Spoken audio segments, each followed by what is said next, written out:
আপনি আওয়ামী লীগেরও বিচার করবেন, করতে পারবেন না, পারবেন না, পারবেন। হাসিনাকেও বারবার বলেছি, শুনেন নাই উনি।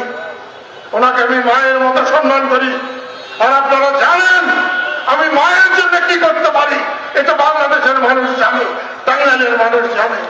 সেই জন্য বলছি, শেখ হাসিনার অন্যায় শেখ মুজিবের অন্যায় না, শেখ হাসিনার অন্যায় মুক্তিযুদ্ধের অন্যায় না, শেখ হাসিনার অন্যায় আওয়ামী লীগের অন্যায় না।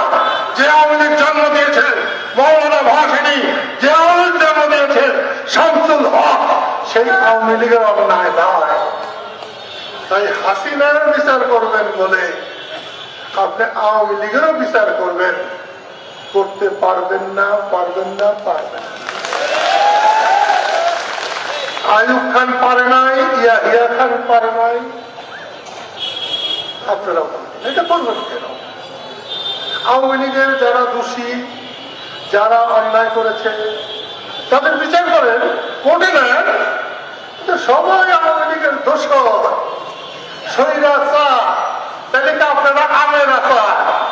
আওয়ামী লীগ যদি স্বৈরাচার হয়, যে কাজগুলো আপনারা করছেন এখন, এটা কি আমের আচার? না।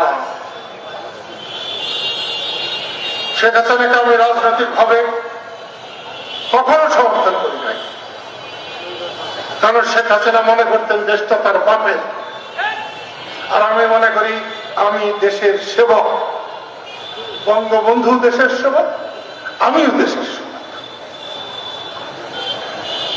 দেশের মানুষ আমাদের গোলাম, এটা আমি ভাবি না। আমরা সকলে গোলাম, আল্লাহর গোলাম, তারপরে আল্লাহর বান্দার গোলাম। আমি গোলামি করেই যেতে চাই। সেই জন্যে তোমাদের যারা মুক্তিযোদ্ধা বন্ধুরা, তোমাদের কাছে আমি ধন্যবাদ জানাই, অনুরোধ করি, মরার পর তো আর মরণ নাই, আছে? তাহলে সম্মান নিয়ে মরা ভালো। সম্মান ছাড়া বাঁচার চাইতে সম্মান নিয়ে এক মুহূর্ত বাঁচা ভালো। যারা জাতীয়তাবাদী মুক্তিযোদ্ধা করছে, আমার তাদের প্রতি এক মুহূর্তের উপর ক্ষোভ নেই।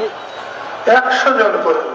জিয়াউর রহমান একজন শ্রেষ্ঠ মুক্তিযোদ্ধা, কিন্তু টাঙ্গাইলের মুক্তিযুদ্ধে কোনো দলাদলি ছিল না, কোনো হলাহলি ছিল না। এটা করে যদি তোমাদের সুবিধা হয়, মুক্তিযোদ্ধাদের সম্মান বাড়ে, তাতেও আমি কিন্তু তোমাদের সমর্থন করবো। আমি চাই সকল মুক্তিযোদ্ধা সম্মানে থাকুক।